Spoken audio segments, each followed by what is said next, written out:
सहित हरिवंशो विजयते सदानंदामोदी सहित हरिवंशो विजयते। महाप्रभु श्री हरिवंश चंद्रजू महाराज की जय। 84 कोस ब्रजमंडल धाम की जय।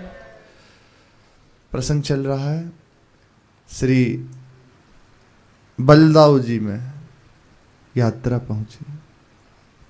ये बलदेव जी बलदाऊ जी जिसे दाऊ जी ब्रज में कहा जाता है, श्री माता रोहिणी की अत्यंत प्रिय स्थली है। यहाँ उस समय द्वापर में जब प्रभु ने प्रकट लीला करी तो विद्रुम की लताएं थी, मूंगे माणिक्यों की यहाँ कह लो खेती होती थी। बड़े बड़े देवता उनका परिकर इस वन में आकर विराजमान होता। यहाँ स्वयं देवताओं ने इसको संभाला है, सजाया है। शास्त्रों में ऐसा वर्णन है। श्री माता रोहिणी इस जगह जो कुंड है इसमें स्नान करती, यहाँ दान करती और यहाँ से मूंगे माणिक्य आदि लेकर नंद महल आती। उनसे श्रृंगार बनाकर श्री लालजू को और दाऊ जी को धारण कराती। ये उनकी अत्यंत प्रिय स्थली है। श्री दाऊ जी का निवास स्थल है, यहीं उनका मंदिर भी है। अनेकों राम और घनश्याम, राम श्री बलराम जी, घनश्याम श्री लालजू महाराज, इनकी अनेकों ब्रज में लीला है, बाल लीला है। एक बार श्री लालजू और दाऊ जी गौचारण के लिए गए अपने परिकर के साथ। पूरा परिकर सखाए हैं, गाय हैं और आप दोनों जाकर एक स्थल पर रुके। वहां ये लीलाएं है ना, प्रेम की नींव है। श्री सेवक जो कह रहे हैं, बाल चरित्र प्रेम की नींव, कहत सुनत सब सुख की सीव, जीवन ब्रजवासिनु सफल, ब्रज की रीति सुअगम अपार। ये अपार है, ये प्रेम की नींव है। इन लीलाओं का गायन श्रवण हमारे हृदय में प्रीति का अंकुरित कर देता है।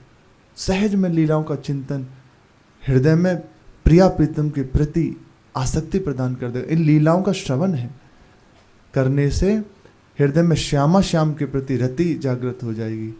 जैसे प्रश्न हो सकता है कि ये लीला है और हमारी तो उपासना। नहीं नहीं, ये लीला आपको आपकी उपासना में स्थित कर देंगी, सहज रति उत्पन्न कर देंगी। ये लीलाएं बहुत अद्भुत हैं। बिना प्रयास के हृदय में सांसारिक आकर्षण नष्ट कर देंगी। बहुत सामर्थ्यशाली हैं भगवान लीला। कोई साधन न करता, पूर्व में भी कहा था, केवल लीलाओं का श्रवण कथन करे, उनका पढ़े। इसलिए कहा भी जाता है कि एकांत में कुछ समय शास्त्रों को, भगवान लीलाओं को पढ़े। पहले गुरुजन जैसे आज्ञा किए हैं कि अमुक अमुक पढ़ो, ये प्रसंग पढ़ो। गीता जी का 10वां स्कंद है, 10वां अध्याय ना, वे पढ़ो। 11वां अध्याय पढ़ो, 12वां अध्याय पढ़ो। श्री भागवत जी का 10वां स्कंद पढ़ो। ये प्रेम की नींव है। इससे हृदय में प्रीति का अंकुरत जागृत हो जाएगा। प्रिया प्रीतम के रति, उनकी प्रीति आपके हृदय में जागृत है। ये लीलाओं में सामर्थ्य है। सेवक जी के वचन है, बाल चरित्र प्रेम की नींव, इनकी कृपा से हृदय में प्रीति जागृत होती है। तो हृदय में ये बात कहीं ना कहीं आए ना कि अरे हम तो उपासक है, फिर इन लीलाओं को सुनकर। नहीं नहीं, श्री महाप्रभु जी ने जैसी जैसी जाहि सुहाई किया है ना वर्णन, जो जो जिस जिस भाव का उपासक है वैसे वैसे भगवान लीलाओं का, शास्त्रों का वर्णन किया। और फिर जब देख लिया ये आ रहे हैं मार्ग में, पूर्ण रूपेण समर्पित हो गए हैं, तो अब जो कही निज रीति, अपनी रीति उसके हृदय में डाल दे। अपना जो निज प्रेम है, नित्य विहार रस उसके हृदय में प्रकाशित कर दिया। पहले भूमि तैयार हो जाए, पहले हमारे हृदय की धरा बन जाए, नहीं तो सिंगिनी का दूध है, फाड़ के निकल जाएगा। संतों ने कहा है सिंगिनी का दूध है, इसे पचा पाना बहुत कठिन है। इसे देखो गुरुजन सब सिद्धांत, आज प्रातःकाल भी कह रहे थे, गीता जी का जब वर्णन कर रहे थे, सुन लो, भगवान चरित्र है, मंगल में है, कुछ समझना है फिर भी सुन लो, महामंगलकारी है। तो ये हृदय में, वैसे तो हमें लगता है साधकों को तो श्रवण करने का व्यसन होता है, सिद्धांत को श्रवण करने का, उनका मनन करने का अच्छे उपासक की पहचान है। और लीला उसका आहार है, उसका मनन वृत्ति सिद्धांत में होगी, चित्त उसका सिद्धांत में रहेगा, और मनन उसका जो होगा हृदय में, जो आहार है उसका हृदय की स्थिति, श्यामा श्याम के निज चरणों की रति, उनका नाम, उनकी लीलाओं का गान, ये उसका विश्राम स्थल है। मनन ये आप कहीं भी छेड़ लीजिए तो वो लौट के आ जाएगा सिद्धांत में, किसी से भी जैसे पूछा जाए आ जाएगा, और उसके मूल स्थिति श्यामा श्याम के चरणों की रति, इन लीलाओं की श्रवण के ध्यान से। तो एक स्थली पर ब्रज में ही रुके, वन में। लालजू ने कहा, लालजू ने ही श्री दाऊ जी को दाऊ दयाल की उपाधि दी है, ब्रज के राजा की उपाधि दी है। तो लालजू ने कहा कि भैया आज हम दोनों मिलके नाचेंगे। तो दाऊ जी ने कही, कन्हैया नाचने को तो मन हमारा हुआ है, लेकिन बिना गाए आवाज के वो जब तक गाओगे नहीं तो नृत्य कैसे करेंगे, उसके लिए गायन भी तो आवश्यक है। अरे हाँ रे, आप कैसी बात करें, जा में कौन सी बड़ी बात, हम काउते कम है का, आप शुरू करो नाच, वो हम चालू है जा रहे हैं अभी। लालजू गायन करें, अरे कुलकाएं मात हो जाए, कौन ऐसा है जो होश में रह जाए। गाना प्रारंभ किया, देवतागण स्थिर हो गए, सब मौन धारण कर लिया, और दाऊ जी नृत्य कर रहे हैं। फिर दाऊ जी से कही, जब देखा कि थोड़े शांत हो रहे हैं, कि अब हमारी बारी, अब हम नाचेंगे, आप गाओ। लालजू ने नृत्य प्रारंभ किया, सब मोहित, बहुत सुंदर हैं, श्याम सुंदर, श्याम है और सुंदर हैं, बहुत सुंदर है। चितवन में कछु कर गयो टोना, अत्यंत सुंदर। दृष्टेव चंपक लतेव चमत कृतांगी, श्री जी महारानी जो महाप्रभु कह रहे हैं। नृत्य प्रारंभ किया, फिर श्रीदामा जी आए। श्रीदामा जी ने कहा, भैया तुम दोनों न्यारे न्यारे नृत्य कर तो रहे हो, पर हमें चोखो नहीं लग रहा, हमें अच्छा नहीं लग रहा। मतलब अलग अलग ये गौर श्याम जोड़ी, गौर श्याम है। श्री दाऊ जी नीलांबर धारण करते हैं और लालजू महाराज पीतांबर, कहीं भी देखो ये हैं गौर श्याम ही, श्यामा श्याम ही है। और गलवैया दे के चलते हैं, ब्रज से भी जब आते हैं ना घर की ओर, घर की ओर, तो गलवैया दिए हुए हैं, परस्पर मुरलीनाथ करते हुए, गायन करते हुए, सब सखाएं जय जयकार कर रहे हैं। रंध्राण वेणु रदर सुदया पूरयन गोप वृंदई, वृंदारण्य सुपद रमणम प्राविशद गीत कीर्ति। कीर्ति विस्तरित हो रही है, वैकुंठ तक जा रही है। सब सखाएं जन उनकी कीर्ति का गायन करते रहे, गलवैया दे हुए, दोनों गौर श्याम हैं। नीलांबर श्री दाऊ जी और पीतांबर श्री लालजू महाराज। ऐसे हमारी प्रिया जो नीलांबर और पीतांबर लालजू महाराज। बोले ये गौर श्याम अलग अलग नृत्य करते हुए अच्छे ना लग रहे। उन्होंने कही ठीक है, एक संग नृत्य प्रारंभ करते हैं। तो दोनों एक साथ हो गए और नृत्य प्रारंभ किया। अब सखा गा रहे हैं और लालजू और दाऊ जी महाराज नृत्य कर रहे हैं। पद विन्यास, कटी पर घंटिका बंधी हुई है छोटी छोटी, वे झुंझ बज रही हैं। चरणों में नूपुर हैं, छोटे छोटे चरण हैं, उनकी रुंझुन, अरे उन्मत्त हो रहे हैं सखा, परस्पर बार बार ऐसे गलवैयाँ दे देते हैं, कभी अलग अलग हो गए, ऐसे अलग अलग तरह से नृत्य की भंगिमाएं दिखा रहे हैं। सखाओं के नेत्रों को बड़ा सुख मिल रहा है।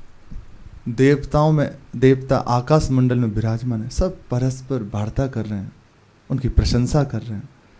सखाओं ने सोचा कि ये थक गए होंगे, ज़्यादा देर तक अपने नेत्रों को सुख देना ठीक नहीं है, क्योंकि ये शांत हो रहे हैं। उनका जीवन बस है, ये जो करते हैं सब प्रिय इनके लिए, युगल सरकार के लिए। मित्रों ने कहा कि बस बस है गई तुम्हारी वो बाहरी लीला, बस अब हम नाचेंगे, तुम गाओ। उन्होंने कही ठीक है, क्योंकि देख रहे हैं मुख कमल और चरण कमल थोड़े से थकित होने लगे। सखाओं के हृदय में एकदम हो के नहीं इन्हें विश्राम करने दो, तो विराजमान कर दिया और स्वयं मंच पे उतरे नृत्य करने के लिए। अब सखाओं की महिमा क्या कहें, किसी के माथे पे फेंट बंदी है पाग, किसी कमर में फेंट बांधी, किसी ने मूछें बढ़िया की। मधुमंगल जी आगे खड़े हो गए, पेट आगे थोड़ा बढ़ा के और हाथ उठा के बोले कन्हैया गा अब तू। दोनों का नृत्य, उन सब सखाओं का नृत्य प्रारंभ हुआ और परस्पर से दाऊ जी और लालजू महाराज गायन प्रारंभ किए। ऐसा गायन कि देवगण सब कपूल पे हाथ रखे देख रहे हैं। वहाँ के जितने बड़े बड़े गंधर्व जन हैं, गायकार हैं, सब चुप, दृष्टि और मौन, प्रभु का गायन स्थिर हो गए। नृत्य पूरा हुआ। जब विश्राम हुए तो आपस में चर्चा करने लगी कि अब हमारे बाबा की शान रहनी चाहिए। उन्होंने सोचा कि सबसे श्रेष्ठ नृत्य हमारा ही है। ताता थैया थैया नाचे राम गोपाल, होड़ा होड़ी भई लड़ाई, सब में है गई हाथापाई। सखाओं ने जैसे नृत्य पूरा हुआ खड़े हो गए सब। अब परस्पर एक ही बात चल रही है, हम सबसे बढ़िया नाचे। वो कह रहे नहीं, अरे तुम क्या, तुम्हारे पिताजी कभी नाचे हैं? अरे नहीं। बोले अरे तू क्या जाने, देख। अब परस्पर यही बात हो रही है। अब बोले झगड़ा शुरू, और मधुमंगल जी बीच में निकल के आए, तुम सब हटो, पूछो कन्हैया से कौन बढ़िया नाचो। तो ये फैसला किया कन्हैया, लालजू ने खुद फैसला दिया। बोले ये दाऊ जी बताएंगे, इनसे पूछो। ऐसे बोले मैं बोला तुम, मुझे भी ये लोग तुम। अब उनका बहुत सम्मान करते हैं सब। दाऊ दादा राजा है ना, बहुत सम्मान, वो जैसा कह दे वैसे सम्मानते हैं। मैया भी दाऊ जी की बात सुन के कुछ नहीं कहती, चुप हो जाती हैं। वो जानती हैं कि लालजू तो चपल हैं, पर ये बहुत गंभीर हैं। सबका फैसला गया दाऊ जी के आगे। दाऊ ने तब न्याय कराई, नाचे गावे सवे भुलाई, ऐसे खेले खेल सवे, मिली बछरन के प्रतिपाल। दाऊ जी ने कही देखो, हम जैसे कहेंगे मानोगे? बोले बिल्कुल, बस ये कह दो कि सबसे अच्छा तुम हम ही नाचे हैं। उन्होंने कहा हाँ बता रहे ना, देखो भैया तुम सब बहुत बढ़िया नाचे हो, कोई काऊ से कम नहीं नाचा, सब एक से बढ़ के एक, सब बहुत अच्छा नृत्य किया। तो सब ने सोचा कि हाँ अब हमारी बढ़ाई तो हो ही गई, कोई ऐसा तो नहीं कि हम कम हो गए, सब बढ़िया नाचे। दाऊ जी ने कह दी सब अच्छे नाचे, तो किसी को ये थोड़ी लगा कि अब हमारी कम होगी, सब बढ़िया नाचे। उन्होंने फैसला दे दिया। अनेकों लीलाएं। एक बार श्री दाऊ जी लालजू को गांव में लेके गए, यहाँ से बिहरन के लिए। अब परस्पर थोड़ी छेड़ाखानी चपलाई, तो लालजू झिड़क गए, बहुत गुस्सा हो गए, आंखों में आंसू भरे हुए पर बाहर नहीं आ रहे, बस अंदर, मानो पलक गिरी आंसू गिरे। यशोदा मैया दाऊ जी का पक्ष लेती हैं, लालजू का पक्ष नहीं लेती। अगर दाऊ जी ने कह दी ऐसा, तो फिर अब कितनी भी सफाई दें लालजू मानती नहीं मैया। और रोहिणी मैया लालजू का पक्ष लेती हैं, दाऊ जी का पक्ष नहीं लेती हैं। तो लालजू ने सोचा कि मैया पे गए तो फैसला तो दाऊ जी के हाथ में ही जाएगा, इसलिए हम जाएंगे नहीं वहाँ। तो रोते हुए और ऐसे भागते हुए श्री रोहिणी मैया जी के पास गए, और वहाँ जाकर इतने ऐसे भयभीत हैं और थके हुए हैं, श्वास प्रश्वास बड़ी हुई है, आंखें बड़ी बड़ी, कज्जल लगा हुआ है, अत्यंत सुंदर घुंघराले केस हैं, अश्रु बिंदु बस ऐसे भरे हुए हैं आंखों में, बाहर आए नहीं है। और जाके ऐसे कुछ बोलने का प्रयास करने, इतनी देर में उनकी अंक में गिर गए। गिरते ही बस कहा मैया, दाऊ, और फिर अरे भैया, ऐसे बहुत लड़खड़ाते हुए शब्दों में कहा। मैया भयभीत हो गई, ऐसे उठाया और हृदय से लगा लिया। उनकी जब देखा तो धड़कन इतनी तेज चल रही है, मैया भी भयभीत हो गई, लाला भी भयभीत हैं। फिर कहा लाला कहा बात है, किन्ने काहू ने कुछ कही तो उससे? मैया, दाऊ भैया मुझे बहुत डरावे, हमें डरा दियो है, बहुत खिजाता है। इन्होंने सखाओं ने, जो अष्ट साहब के सखा है ना, उन्होंने लीलाओं का गायन किया। मैया मोए दाऊ बड़ो खिजायो। मैया ने पूछी, कहा कैसे, तू इतना घबरा क्यों रहे, बता बता। तो एक एक करके श्री दाऊ जी की बातें बताने लगे। ये देखिरी रोहिणी मैया, कैसो है बलदाऊ भैया। मैया देखो ये बलदाऊ भैया कैसे हैं। यमुना के तीर मोहे झुझुआ बतायो री। मुझे वन में ले गए, मैं नहीं जाना चाह रहा था, लेकिन फिर भी साथ ले गए, और वहाँ ले जाके फिर कहा देख यहाँ एक हाउ बिलाऊ हैं, ब्रज में हैं, उनका भी वर्णन आता। एक बोले एक झुझुआ नाम का यहाँ वो है असुर, वे आएगा और तुझे खा जाएगा। लालजू से कहे, लालजू बड़े भयभीत। सुबल श्री दामा साथ हसत हसत पूछत बात, जहाँ जहाँ बोले मोर चित रहत ताही और। सुबल श्री दामा ये सब सखा संग संग हैं, और दाऊ जी का ही साथ देते हैं। वे जैसे जैसे कह रहे सब संग में हंसते हैं। मुझे सब भयभीत कर रहे थे। जहाँ जहाँ मुझे मोरों की आवाज़ सुनाई दी ना, मैया मुझे तो और डर लगने लगा। भाजो री भाजो, सब जो ही मोर पपियों की आवाज़ शुरू हुई ना, सब भागना शुरू कर दिए। मैं भी भागा तो मुझे छोड़ गए, और दाऊ जी चढ़ गए पेड़ के ऊपर और मैं नीचे। भाजो रे भैया देखो वह आयो रे। वो आ गया, देख वो झुझुआ आ गया, अब लाला तो खा जाएगा। और लालजू और भयभीत, प्रभु खेल रहे ना तो सुख अपने जनों को दे रहे, वो भय से युक्त। आप गए तरु चढ़ मोही छाड़ो वाहितर। स्वयं तो पेड़ के ऊपर चढ़ गए और मुझे वहीं छोड़ दिया, और मैं जिधर जाऊं सखास भी छोड़ के भाग गए।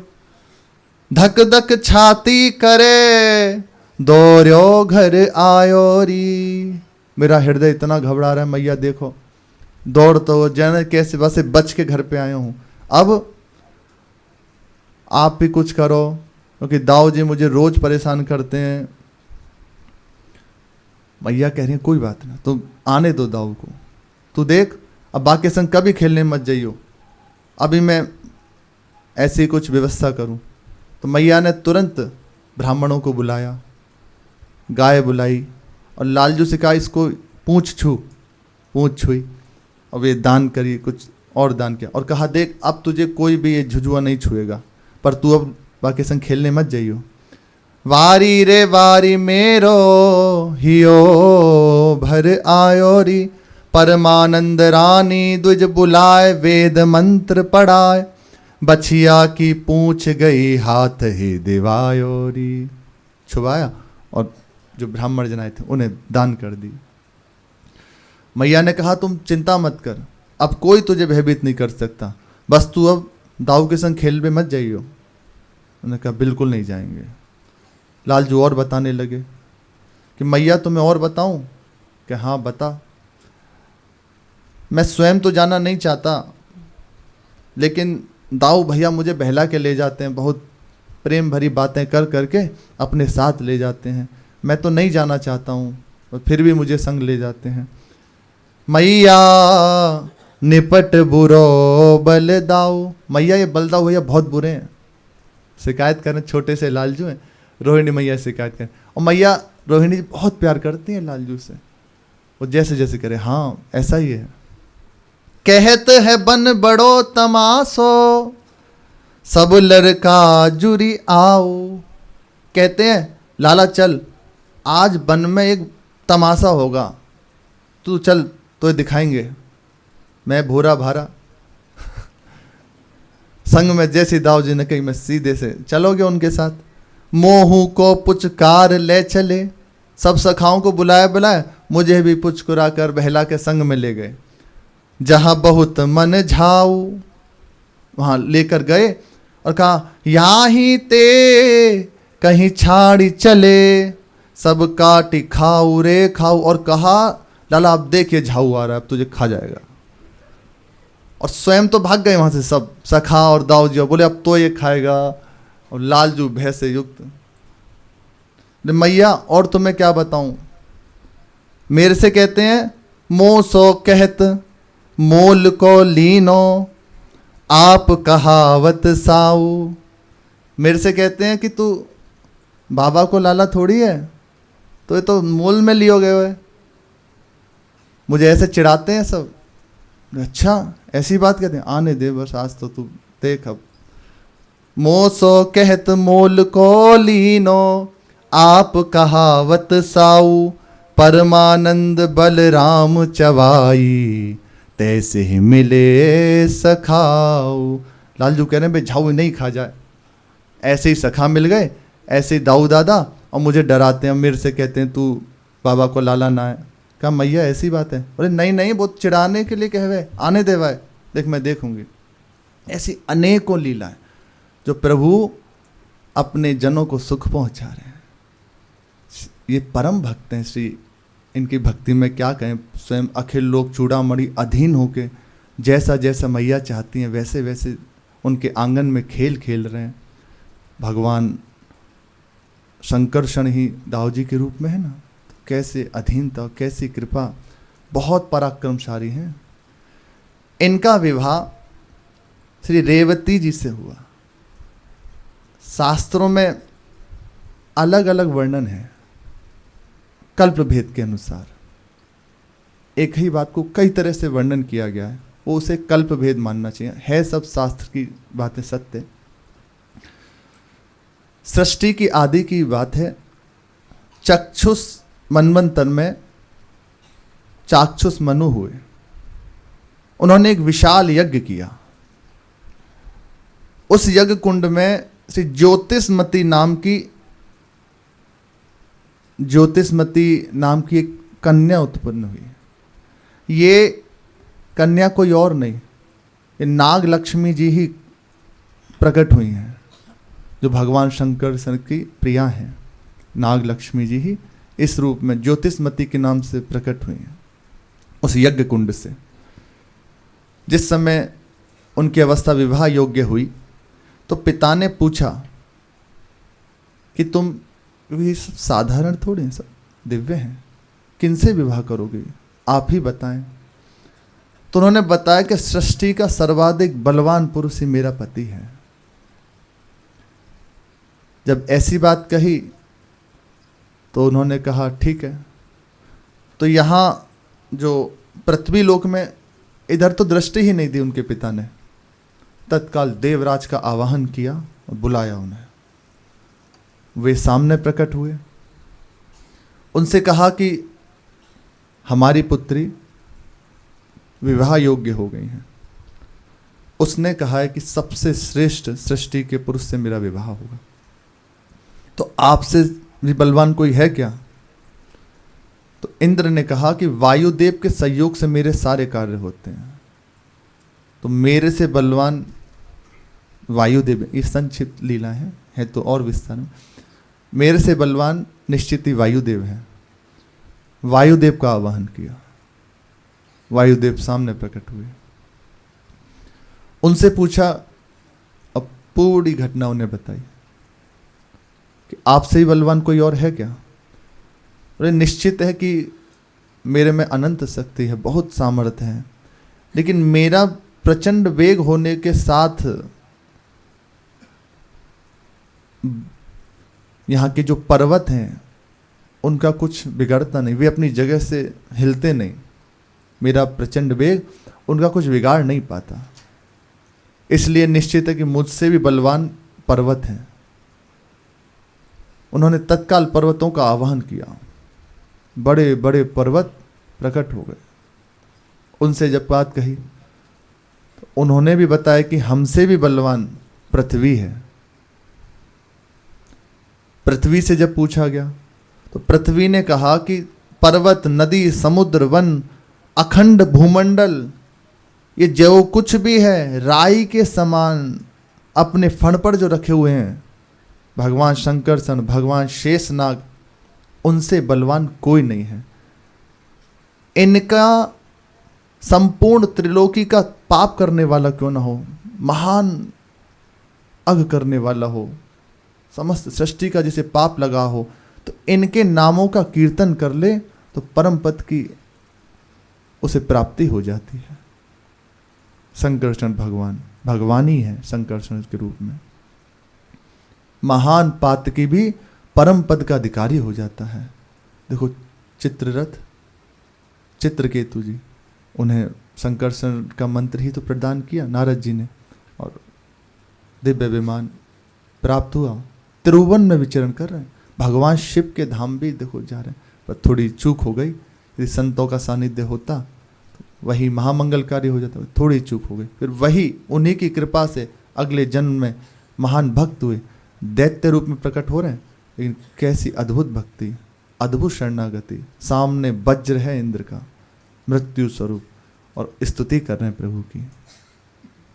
उन्हीं के ये श्लोक हैं, जैसे घोंसले में बिना पांख का बच्ची आपको पुकारता, ऐसे मैं आपकी आस में जीऊं, आपको पुकारूं। तो उनसे ज्यादा सामर्थ्यशाली कोई नहीं है। अब उनका आवाहन करना कोई वो थोड़ी है, साधारण बात है।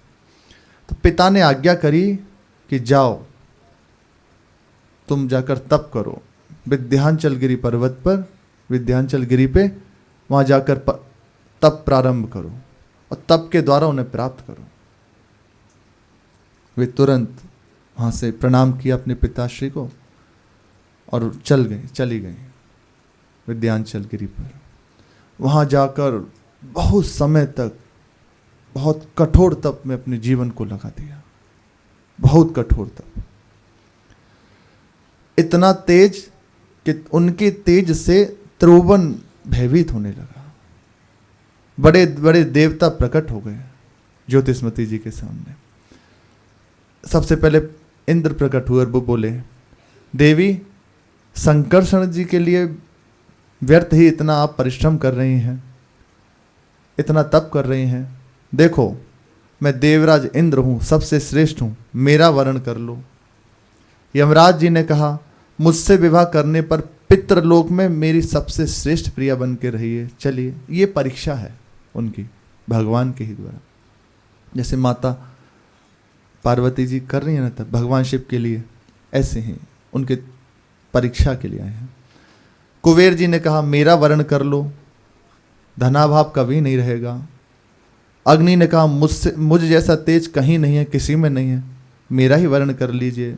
सब देवता है, सूर्य, चंद्रमा, मंगल, बृहस्पति, शुक्र, शनि, सब आ गए।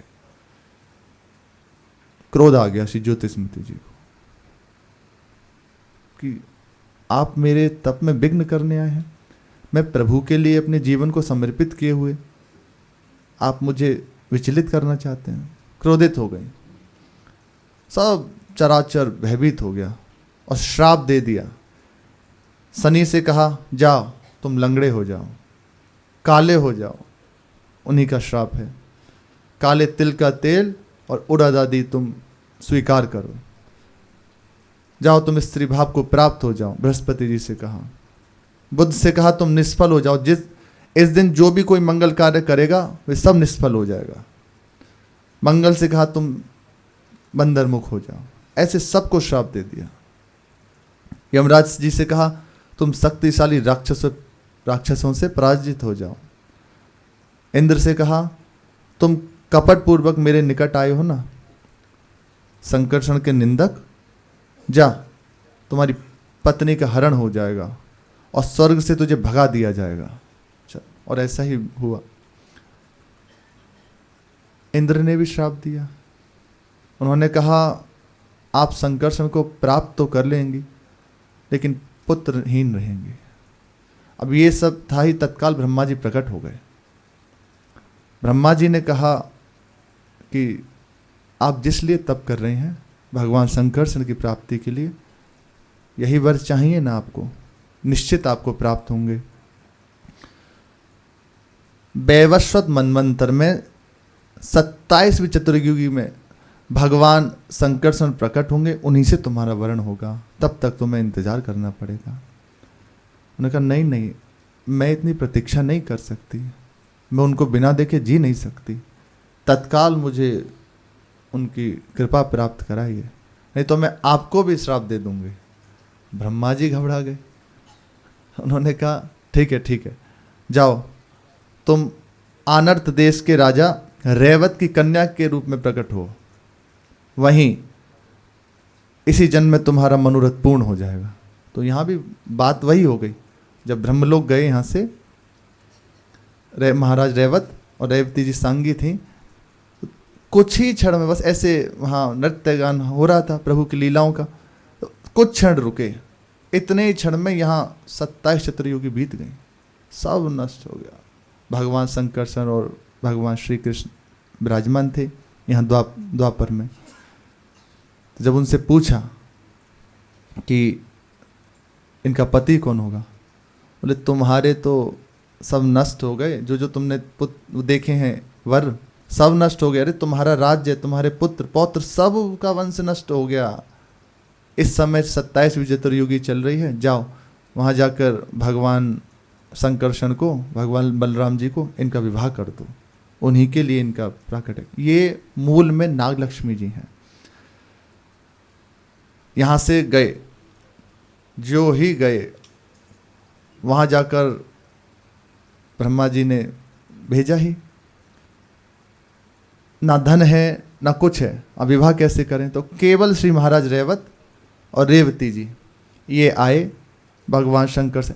इनकी लंबाई पता है कितनी थी? अब और बलराम जी छोटे से, तो हल मूसर से ऐसे किया, अपने साइज का कर लिए, फिर अपने बराबर का कर लिए। बहुत बड़े बड़े उस समय होते थे। यही यहाँ पार्श में विराजमान नहीं है, सामने विराजमान जो मंदिर है माता रेवती का, भगवान दाऊ जी का। तो दाऊ जी ऐसे हैं, दर्शन किए होंगे, रोहिणी मैया हैं, पार्श्व में श्री रेवती जी नहीं है, सामने है। उसमें परस्पर है कि एक दूसरे को अवलोकन कर रहे हैं प्रीति रूप से, परस्पर देखने के लिए।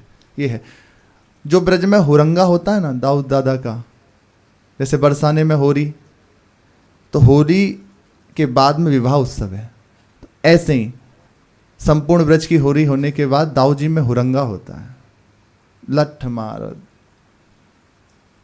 लिए कोड़े आपस में बरस रहे हैं, और बाद में ये विवाह उत्सव किया जाता है रेवती जी का और दाऊ जी का। इसलिए विशेष यहाँ की प्रथा है हुरंगा।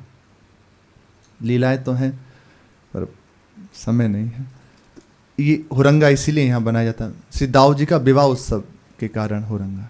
ये यहाँ की दाऊ जी की नित्य लीला स्थली है। श्री बलराम जी की जो सहज में सभी दर्शन किए ही होंगे। यहाँ से आप आगे बढ़े, इसकी शेष चर्चा आगे। श्री राधा वल्लभ लाल की जय।